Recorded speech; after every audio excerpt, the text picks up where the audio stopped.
Très chers téléspectateurs, bonsoir, bonsoir, bonsoir partout où vous nous suivez, partout dans le monde. Vous êtes sur le reflet de Kinshasa. Nous sommes très heureux, très heureux de venir chez vous, dans vos maisons, pour ce nouveau numéro du magazine Genre et Volontariat. Vous avez été très nombreux la semaine passée de nous poser la question par rapport aux droits et vulnérabilités. Nous avons reçu le maître Papi Serge Mayamba Ibanda. Il reviendra parce que la vulnérabilité est à deux niveaux. Il y a une vulnérabilité qui est visible. Vous avez les personnes muettes, vous avez les personnes avec handicapés, vous avez la famine.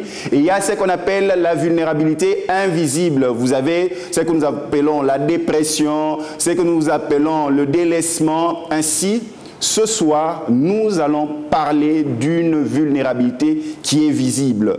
Et là, sans plus tarder, je vais recevoir pour vous la Fondation Bolamou Asbel, avec qui nous allons parler de l'autonomisation de la personne sourde et déficiente auditive.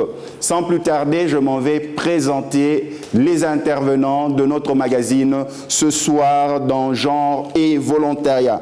Je commencerai par ma gauche.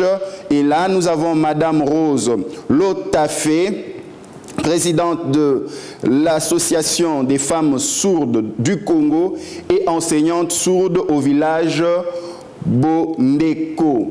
Bonsoir, Madame Rose. Et je continue à mon extrême, toujours gauche. Là, je salue Monsieur Jean-Claude Ngikoulou, secrétaire général de l'Association nationale des sourds au Congo. Bonsoir, Monsieur Jean-Claude. Bonsoir. Et je vais rentrer vers ma droite pour vous présenter la coordonnatrice de la Fondation Bolamou Asbel, Madame Marie-Louise Maloukanda. Bonsoir, Madame la coordonnatrice. Le micro, s'il vous plaît. Bonsoir, Monsieur Saint-Fourier. Et là, je vais terminer, toujours à mon extrême droite, avec Madame Solange Macho, interprète et enseignante des sourds au village Bondeko. Bonsoir, Madame Solange. Bonsoir. Très chers téléspectateurs, dans le droit humanitaire, selon la ligne directrice des Nations Unies, la prise en charge des personnes vivant avec handicap est une nécessité, une exigence, parce que ces gens, parce que ces personnes font partie intégrale des nations. Et là, plus précisément, nous sommes en République démocratique du Congo. Nous allons parler de l'autonomisation de la personne sourde et déficiente auditive, avec qui nous allons savoir comment elle se sent, comment promouvoir son autonomisation. Ensemble, ces personnes sourdes et déficientes auditives vont s'exprimer à travers de votre magazine Genre et Volontariat sur le reflet de Kinshasa. Là, je vais du côté de Madame Rose. Madame Rose, comment allez-vous? Ça va bien. Ça va très bien. Madame Rose, nous sommes très heureux de vous accueillir avec un joli sourire que vous avez. Qu'est-ce que nous devons comprendre par personne sourde et déficient auditive? Oui. Par rapport à mon expérience, quand je suis née entendante. Et après 3 ans, je suis devenue sourde. Pourquoi? Parce que quand je suis tombée malade, j'étais très malade quand j'étais encore enfant. Et quand ma maman a accouché, quand je suis devenue sourde, c'est par rapport aux médicaments qu'on me donnait à l'hôpital. Quand je suis devenue sourde, les autres disaient que, ah, toi tu es... Il y avait des amis différents sourds qu'on se voyait et je me suis rendu compte que moi j'étais aussi sourde. Et comment se porte votre association de femmes sourdes?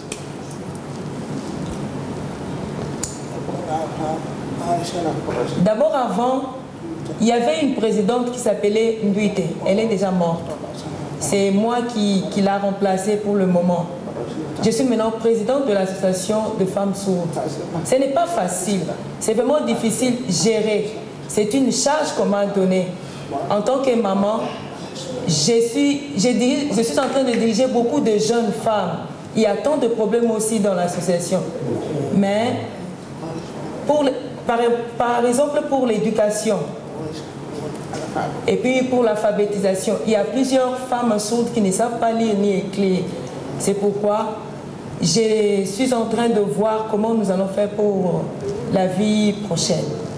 Très bien dit, Madame Rose, nous vous en félicitons et félicitations pour votre courage.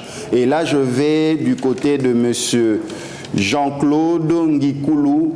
Monsieur Jean-Claude Ngikoulou, comment se présente cette association dont vous êtes secrétaire général? Moi, je suis le secrétaire général de l'Association nationale des sourds au Congo.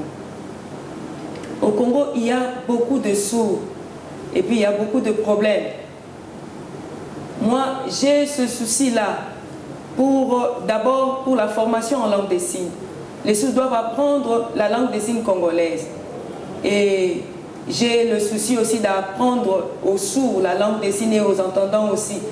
Que la langue des signes congolaise soit uniformisée au niveau du pays. Parce que j'ai remarqué, par exemple, dans d'autres provinces, il y a d'autres langues des signes qui évoluent. Ce qui est plus important, il faut qu'il y ait un interprète pour signer, pour permettre aux sourds d'avoir la facilité de l'information. Aussi, beaucoup de sourds, il y a de petits sourds, par exemple, à l'âge de 3 ans, ils grandissent, ils doivent apprendre la langue des signes. Par exemple, maintenant, j'ai aussi ce souci, par exemple, de soutenir l'Association nationale des sourds. Il y a plusieurs associations aussi qui sont ici à Kinshasa. Il y a plusieurs difficultés que nous rencontrons pour la langue des signes. Par exemple, ici, nous avons remarqué qu'il y a 3 langues nationales ici au Congo. Nous voulons à ce que prochainement que le gouvernement fasse quelque chose pour que la langue des signes soit aussi parmi les langues nationales ici dans notre pays. C'est ça mon souci. La langue des signes, c'est très important pour permettre la communication. Nous allons maintenant parler du côté de la coordinatrice de la Fondation Mbolamu Asbel, Madame Marie-Louise. Madame Marie-Louise, j'ai entendu parler ensemble avec les téléspectateurs, Madame Rose, Monsieur Jean-Claude, ça touche, ça, c'est pas facile, c'est pas facile. En tant que coordonnatrice, nous parlons aujourd'hui de l'autonomisation de la personne sourde et déficiente auditive. Comment vous aspirez, selon vous, dans votre fondation, vers cette autonomisation pour aller déjà dans le nœud du problème? Merci beaucoup pour la parole. Nous estimons, tel qu'eux-mêmes l'ont expliqué, que le plus important, c'est l'éducation. Et pour les sourds, l'éducation passerait le mieux à travers leur propre langue. Parce que tout ce que nous faisons en d'autres langues, ils n'ont que des bribes d'informations. Le plus important, je pense, serait de commencer par la langue des signes. Ils l'ont exprimé très bien. La langue des signes, elle est différente selon les régions, les provinces, etc. Si on commençait par uniformiser la langue des signes et que le gouvernement a accepté d'officialiser cette langue, cela permettrait d'utiliser, comme dans d'autres pays, le bilinguisme, c'est-à-dire les former en commençant par leur propre langue, tel qu'on le fait pour les enfants entendants de Kinshasa ou des régions où on parle lingala. On le fait en lingala, on le fait en swahili, on le fait en chiluba et en kikongo. Et pour les sourds, on commencerait par l'éducation en langue des signes et ensuite leur apprendre la langue officielle qui est le français. L'autonomisation passe par l'éducation. D'après nous, à la Fondation Mbolamu, le point le plus important pour que la personne sourde devienne autonome, c'est-à-dire capable de se prendre en charge, c'est l'éducation d'abord. Si elle est bien formée, qu'elle apprend un métier, elle va certainement utiliser toutes les potentialités pour arriver à se prendre correctement en charge. Comment se présente la Fondation Mbolamu D'où vous est venue cette idée de créer ou de vous organiser en fondation? Merci beaucoup pour la question. En fait, je l'ai dit l'autre jour, c'est maintenant 25 ans que je travaille avec les personnes handicapées et les sourds en particulier. J'ai 41 ans dans l'éducation. C'est-à-dire, j'ai commencé par enseigner dans les enfants valides et ensuite j'ai été appelée au sein des villages Bondeko pour travailler avec les enfants avec handicap. À la 21e année, j'ai été remplacée, donc je me suis dit, j'ai reçu plusieurs formations par rapport aux enfants sourds et il ne fallait pas les garder dans les tiroirs ou les laisser, les jeter par la fenêtre parce que j'ai quitté le village Bondeko. Ce n'est pas le cas. Étant donné que j'ai travaillé longtemps à Maluku, dans le cadre de la pastorale, j'ai pu découvrir les enfants qui ont besoin de l'éducation, là où personne ne peut aller, là où il n'y a pas d'argent, il n'y a rien du tout. C'est ainsi que j'ai résolu de commencer cette ASBEL, Fondation Bolamu, pour soutenir les enfants qui sont en détresse au niveau de Doumi, plateau de Bateke. C'est là que nous sommes installés, que nous avons commencé. Et en même temps, j'ai parlé des formations que j'ai reçues. Sur le plan africain, les compétences sont reconnues. J'ai été invitée à plusieurs reprises en Afrique du Sud, où j'ai travaillé comme volontaire pendant 2 ans. Et à chaque fois qu'on organise des conférences, les sourds d'Afrique, même si je ne me pointe pas, ils m'élisent toujours. Ils m'ont élu encore cette fois-ci en 2016 pour assurer la représentation de l'Afrique centrale. Qui dit Afrique centrale commence par mon propre pays.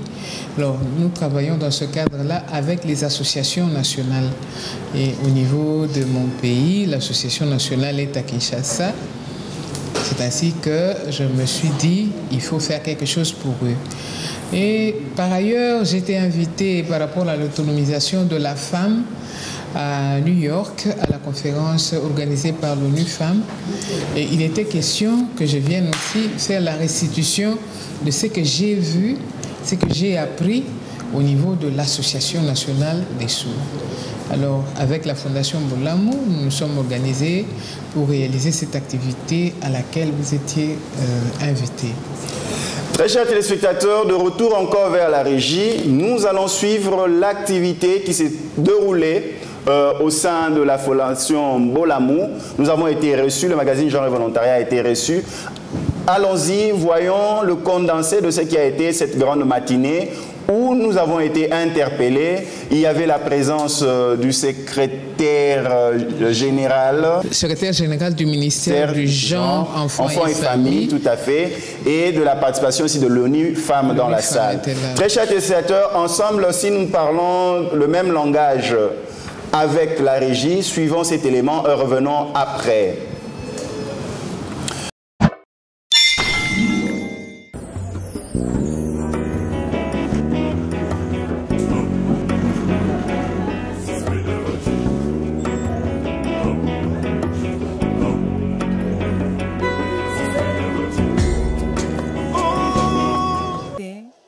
Sourde de son état et fondateur, elle a été créée en vue de valoriser la personne sourde, particulièrement les femmes, souvent marginalisées par la société, en faisant valoir nos talents et capacités, et que nous sommes capables de tout, sauf entendre.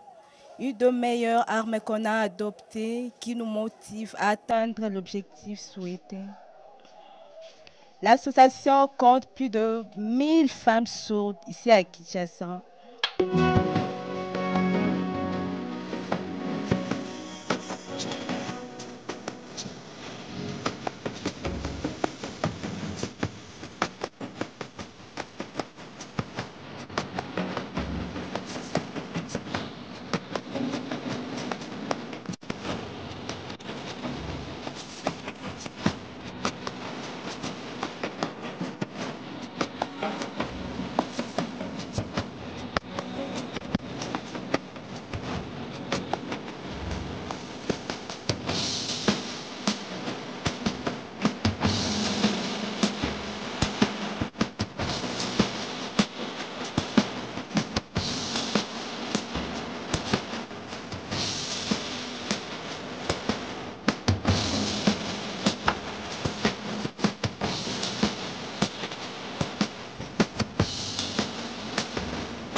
aborder parce que le groupe que nous avons ciblé est un groupe de personnes marginalisées. Quoi qu'on dise qu'ils ne sont pas marginalisés, je pense à travers leurs interventions, vous vous êtes rendu compte que c'est une des catégories qui sont encore oubliées. Je pense que c'est de haute portée étant donné qu'ils ont pu élever la voix vers des personnes qui peuvent les aider à trouver des ouvertures et arriver à résoudre tant soit peu leurs préoccupations. Nous pouvons dire, gloire à Dieu, c'était de haute portée. Et tout particulièrement, je pense que vous avez suivi, il y a un problème par rapport à l'éducation. Et l'éducation des sourds, pour qu'elle soit bien assurée et de qualité, elle doit l'être en leur propre langue. Elle doit être bilingue. Parce qu'ils sont avec nous dans la même communauté, nous écrivons, la langue officielle c'est le français, mais pour eux, on devrait penser à utiliser leur langue naturelle, qui est la langue des signes. Or, dans notre pays, la langue des signes existe, ils l'ont dit. Il y a eu des recherches, mais à quel niveau? Par rapport à ce qui se fait ailleurs, la langue des signes est utilisée et développée avec l'appui des chercheurs au niveau universitaire. C'est là que nous voudrions en tout cas les amener ici aussi à communiquer avec la faculté des lettres de notre université pour aborder de la meilleure façon la recherche dans ce domaine et faire en sorte que cette langue soit reconnue officiellement comme langue pour les sourds, langue nationale, et qu'elle puisse être utilisée pour leur éducation. À travers cela, ils pourront mieux comprendre tout ce que nous leur communiquons comme matière et arriver à écrire correctement comme nous. C'est une première réunion d'abord de prise de contact avec l'association des femmes et des sourds-muets en République démocratique du Congo. Et cette première réunion de prise de contact, en fait, a coïncidé avec l'organisation de la conférence atelier sur la restitution du rapport de la 61e session de la condition de la femme qui s'est tenue à New York l'année dernière. Alors pour cette première prise de contact, nous sommes très contents. Je crois que ce n'est pas la première fois, mais les rencontres vont se multiplier pour que nous puissions trouver tant soit peu la solution aux problèmes posés par ces différentes personnes qui se sont succédées pour présenter leurs préoccupations.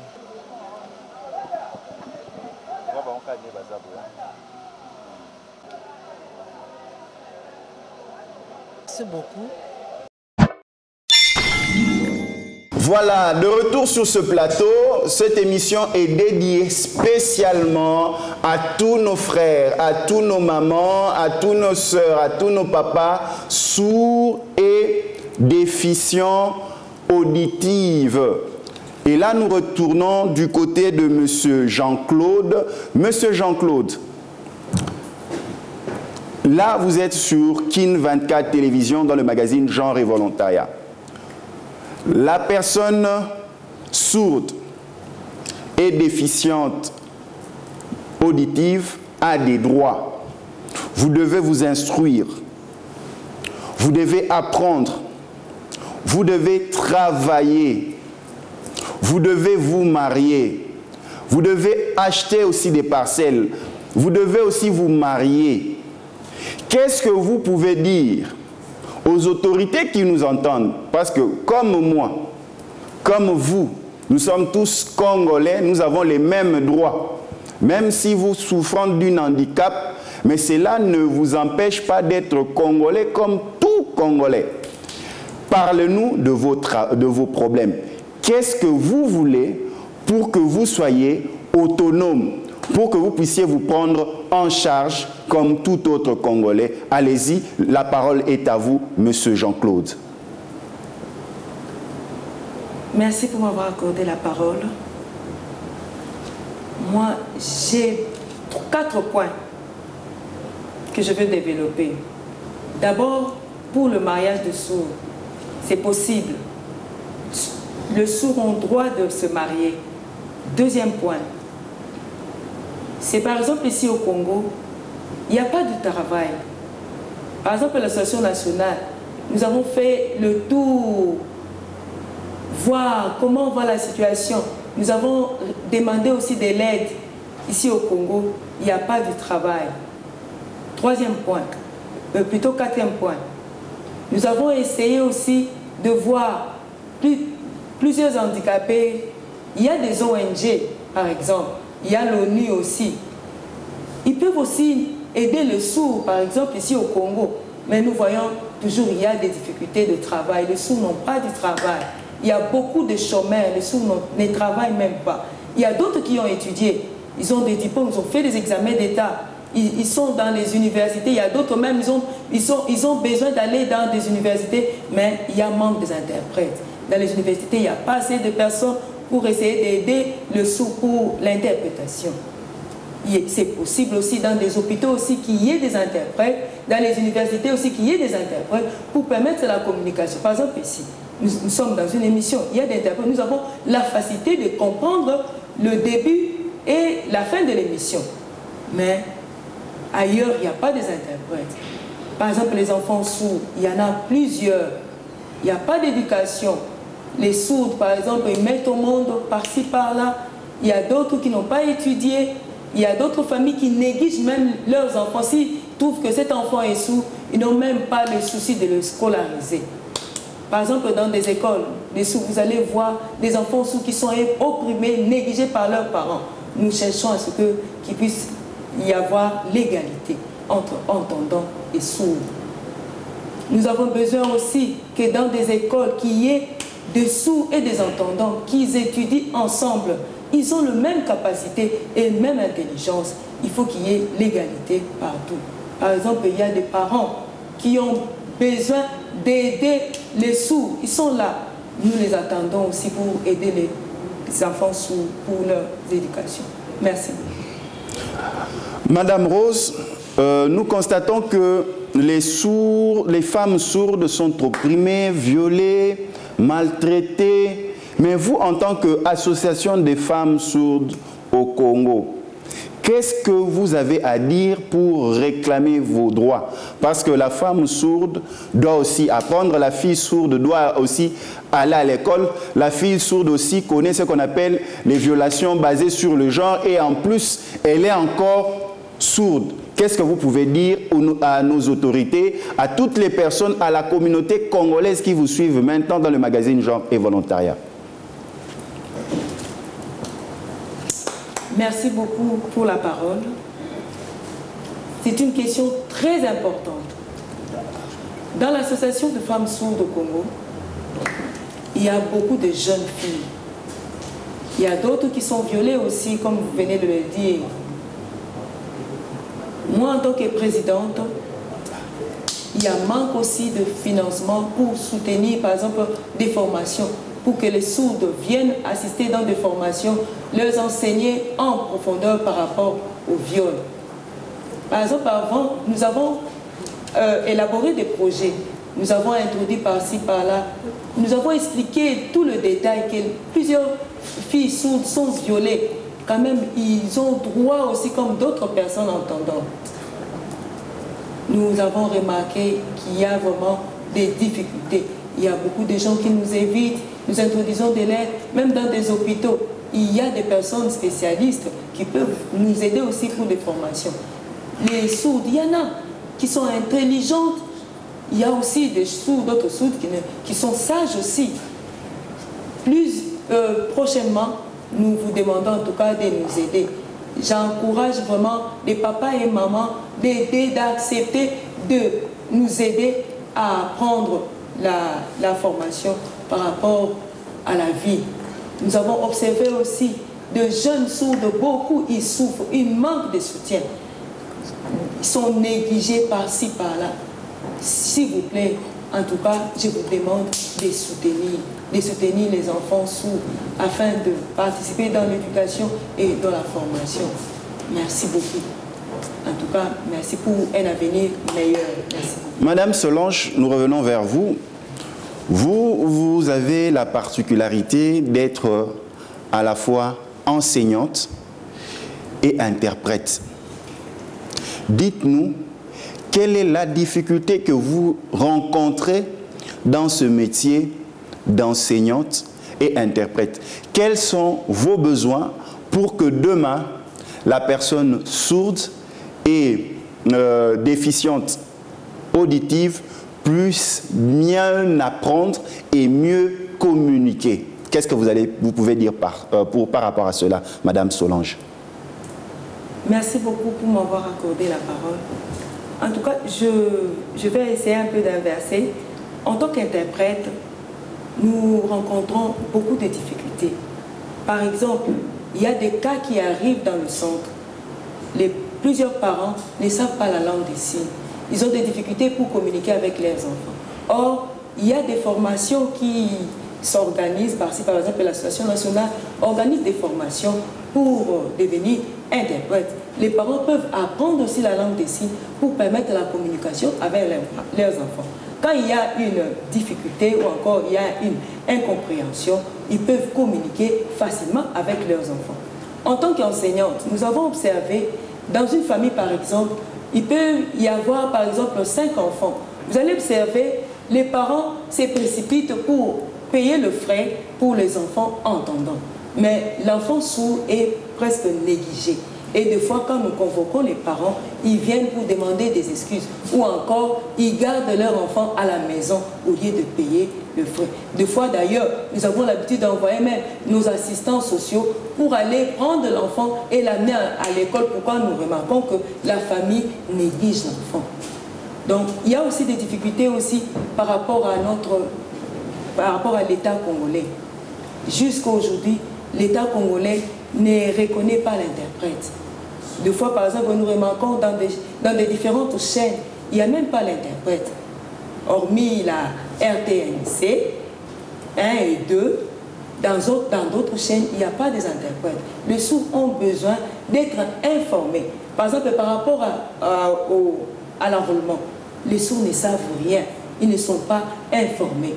Donc, les sourds ont besoin vraiment de l'information. Merci beaucoup, Madame Solange, c'est très touchant, très satisfacteur, excusez-moi, parce que je suis vraiment bouleversé. J'ai vu des choses difficiles. Je suis allé même dans des lieux de déplacés, dans des lieux humanitaires jusqu'à l'est de la RDC, mais malgré la force que j'ai du mental, mais ça touche parce que nous devons soutenir les personnes vivant avec handicap parce qu'ils ont les mêmes droits que nous. L'enrôlement a commencé, c'est vrai. Je me suis fait enrôler, j'ai eu ma carte d'électeur, mais j'ai remarqué dans ces centres où je suis allé et dans d'autres où je suis allé circuler parce que dans le droit humanitaire, pour que vous puissiez travailler jeune partout où vous allez, il faut être identifié. Parce que le développement commence par l'identification. L'identification permet d'aider la vulnérabilité. Mais si une personne sourde n'a pas sa carte d'électeur, comment il est congolais pour bénéficier des mêmes droits que moi? C'est la raison pour laquelle nous interpellons toutes nos autorités à pouvoir se pencher pour ce cas. Il y a un autre cas que je dois soulever. Les étudiants qui sont dans les universités ont reçu leur carte de l'année passée. Donc, elle n'est pas valide pour cette année. Et quand ils arrivent dans des centres d'enrôlement, on ne veut pas. Pourquoi? Le ministre de l'Enseignement supérieur et universitaire a donné l'ordre d'avoir la carte biométrique pour étudiants. Et ce qui fait que ces jeunes qui viennent s'enrôler avec leur carte d'étudiant ne peuvent pas s'enrôler. Ça aussi, il faut interpeller. C'est son de droit. Madame Marie-Louise, ça fait mal, ça touche. Et ça révolte même. Qu'est-ce que vous pouvez dire aux décideurs? Parce que pour apprendre, il faut enseigner la personne. Pour empiler les connaissances, il faut enseigner. Donc, de manière visuelle ou de manière auditive. Mais si de manière auditive, on ne sait pas entendre ce que l'enseignant dit, donc il y a la manière visuelle. Or, les personnes sourdes et malentendantes constituent une frange de la communauté, de la société congolaise qui est très important avec un niveau d'intelligence élevé. Ils peuvent être médecins, ils peuvent être avocats, économistes, ingénieurs. Mais que dire au ministre de l'enseignement primaire et secondaire? Que dire au ministre de l'enseignement supérieur et universitaire? Que dire au ministre du Plan? Que dire au ministre de l'Intérieur? Que dire même au président de la République? Que dire au gouverneur de la ville de Kinshasa, son Excellence André Kimbuta Yango, qui nous entend maintenant, pour faire de la langue des signes une langue à part entière parmi nos 4 langues en République démocratique du Congo? Allez-y, madame. Merci beaucoup pour la parole.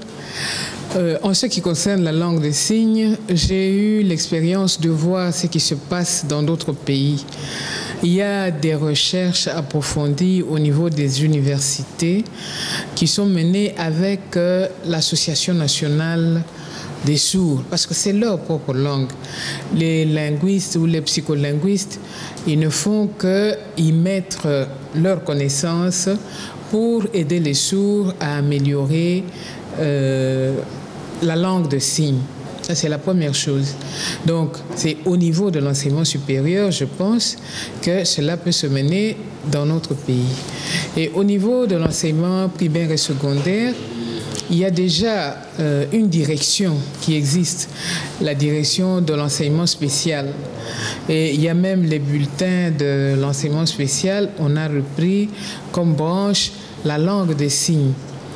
C'est tout simplement question que le pouvoir organisateur puisse se pencher sur ce cas de manière à ce que les recherches en langue des signes qui se font normalement par l'Association nationale des sourds, parce que c'est leur langue, ils en savent plus, c'est eux qui la connaissent mieux, que les recherches se poursuivent et qu'on puisse élaborer des documents de référence. Il y a des documents qui ont été publiés en son temps. Je pense que ce travail continue au niveau de l'association, mais il y a lieu que le pouvoir organisateur s'y penche. Vous avez parlé particulièrement de son Excellence, le gouverneur de la ville de Kinshasa. Je pense qu'il est très proche de la population. S'il peut, à travers ces services, porter une attention particulière à cela, les personnes sourdes de Kinshasa pourront en tout cas bénéficier de cette attention particulière, principalement pour l'éducation, parce que tout ce qu'on peut faire, comme donner de l'argent ou pour soutenir quoi que ce soit, sans fondement, ça ne peut pas aller loin. Il faut absolument leur assurer une éducation de qualité. Pour ceux qui sont grands, l'alphabétisation en leur propre langue, nous revenons encore sur la langue des signes, et aussi des formations particulières. Il y a par exemple l'Institut national de préparation professionnelle où il y a l'un ou l'autre cas qui sont insérés là-bas, mais par rapport au coût, c'est vraiment élevé. Avec l'appui de son Excellence, le gouverneur de la ville, il y en a beaucoup qui peuvent aller là-bas, apprendre des métiers, se professionnaliser et devenir autonomes. C'est des personnes capables, je vous assure. Ils sont capables de beaucoup, ils sont intelligents. Ce qui leur manque, c'est uniquement le fait qu'ils ne peuvent pas entendre. Mais ce n'est pas un handicap qui peut les empêcher d'aller loin. Donc, ils peuvent déjà bénéficier de ce droit à l'éducation avec l'appui de son Excellence le gouverneur de la ville, avec l'appui du ministère de l'enseignement primaire et secondaire, avec l'appui du pouvoir organisateur. Nous pensons que si on se penche, bon, ils n'ont pas besoin de la pitié, ils n'ont pas besoin de notre pitié ou quoi, ils ont besoin d'être soutenus par rapport à leurs droits et ils peuvent aller plus loin et apporter leur pierre à l'édification de la nation. Voilà, très bien dit. Maman Louise Kotoro, Banalokota na Lingala, parce que comme Koingela na Suka ya Masolo na Biso. Ba papa député, ba maman député, ba honorable. Boyebi que bande kona biso o ba yokaka te pe ba yokaka peut-être malamu te baza pe ba électeur. Siko o arolema zo salama. Mutu ya ko sala bango signe pona ba mi enrôler bazate. Siko yebisanga siko bande kona biso to bengi ba sous na ba o bazana mwa mikakatona ya koyoka bakoki ko voter bino te bango pe bakoki ko za ba candidat pété député pe lobby yango na tozo ko sensibiliser botala pe makambo na bango il faut pe ba participer na makambo etali kovanda na mboka kotonga mboka tokomi ko ingela déjà na masolo na biso na suka maman Solange okoloba nini na ba oyo nyonso bazolanda biso na bandako na bango o bazana bana o bayokaka bien te o bazana bana o pe peut-être bayokaka te okoloba ndeni kovanda na bango maman Solange maloba na mboka na yo atondo mingi na maloba pesi ngai na kobeta sete mingi na baboti ba oyo bazo négliger bana na bango baza bababa bana na pe bazwa na bazana droit ya ko vivre lokola bana nyonso bazana besoin ya bolingo pe lokola bana nyonso bazana droit ya kotanga lokola bana nyonso to sali constat wana bana mingi o baza bababa ba même ata kolia na bango eza pasi bana mingi o baza bababa baboti na bango pona ko communiquer na bango eza pasi ngana ko senga baboti ba luka ko apprendre langue des signes wana pour permettre bango ba solola kana bana ba yeba posa ya mwana eza nini posa ya mwana alingi nini mwana lobi nini eko permettre bango bavanda na kimia katikati na libota pe bolingo wana esalaka malamu mwana pe akoyeba pe koyebisa yo posa oyo eza na kati ya motema na ye na kobeta sete lisusu mpona mboka na biso mpona leta na biso te na biso asunga bandeko na biso bababa eza par exemple mona miso na mutuka baba azali handicapé oui mais au moins ce qui a sali était même à taba réserveur va apprendre langue des signes va te va apprendre communication aux alphas même à tana ba wenze et ko permettre tata maman zo teka eloko ayebi ko aza baba et ko permettre moi communication les kamalamu pour que difficulté ezalate na ba hôpital ba interprète bazala pour la permettre communication wana parce que ba bisika nyos na ba chaîne à télévision na ba même na ba cours et tribunaux ndeti mbalo ele kaki na monaki ezaki na ba prisonnier ya baba bazalaki mais c'est na moi mikakatano pour ba meka ba samba eza passe pour nini interprète azate baba a oumé na prison pour nini mutako c'est la interprétation azate et aux malamu même dans la université ba organiser dans la section oyo pour accueillir pour apprendre interprétation en langue des signes pour permettre que ba interprète bazala moi mingi pe ba panzana na mboka mobimba et pour permettre faciliter. Merci maman Solange maloba moke et pas bande konabiso poto si ça vraiment to komi na suka maman Rose okoloba nini pour na to si ça masolo na biso na moi moke kaka. En tout cas, bison soto na plateau à Tolobi, mais ngana ko baksaka moke si tout l'état congolais a kipé biso basu. Ya tout monde ba aveugle bazo réussir la vie ba handicapé musu bazo réussir mais attention na bango za pena na biso basu te tout le monde par exemple sourd aza en même temps aveugle ba qui para bango pe lisusu te l'état asunga biso nyonso toza ndenge moko to sengi pe lisusu soutien makasi na ba démarche musu to salaka tozo sa ba démarche kasi solution exacte net na ba interprète na ba radio na ba télé et na ba télévision et kozala mala na ba province nyonso ba interprète bazala et ko permettre le développement makasi pe unification ya. Merci beaucoup maman Rose. Papa Jean-Claude maloba moke poto kabwana na mokolo na poko ya lelo. Merci beaucoup pour la maloba pesingai mbala mingi nazo beta c'était pour la langue des signes. Pour ça, que l'État a sunga langue des signes congolaise. Ma formation est sama bisika mingi. Par exemple, tous dans le gouvernement, n'ambo qu'on a besoin de 4 langues des signes. Moi, ils étaient pas la langue des signes pesa parmi la langue nationale. Et comme on a la 5, biso pour ça na biso ezama kasi penda ba au gouvernement est autorisé langue des signes et quota et comme 5 langue nationale. Merci beaucoup papa Jean-Claude. Madame Marie-Louise tokomi ko koma na suka tokomi pena na suka ya masolo na biso na poko lelo elo nini okoki ko bakisa poto kabwana na masolo lelo na kanisi na kotondo bino botondi po kobenga tobengi bino nde pesi biso nzela Kin 24 apesi biso occasion oyo basulu bango moko bakoka kolimbola na polele mayematali bomoi bwa bango.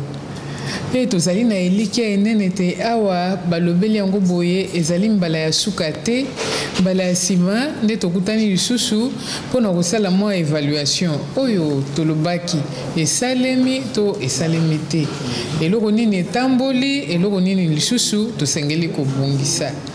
Mingi penza likambo oyo ya éducation ezali na tina enene na likambo ya lokota na bango moko ekoka koyebana na l'État.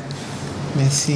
Merci beaucoup. Merci Naba Onyo Sobalandi Bisso. Merci à tous ceux qui nous ont suivis. Merci. Si vous avez aimé ce magazine, dites merci à Taki Kalombo, le dépôt. Merci à l'agence DANV qui nous accompagne. Merci à l'honorable Clément Nzaou. Merci à toute l'équipe technique, Matelo, Jean-Paul, Grady, King Famela. Tout le monde qui était là, merci à celui qui va nous diffuser, qui sera avec nous, le grand Eric Nemanema. Merci à la grande famille de Kin 24 Télévision. Kinshasa dans le monde dans Kinshasa. Vous êtes sur le reflet de Kinshasa. Ciao, à la prochaine. On peut se lever doucement parce que nous avons le micro. Les micros.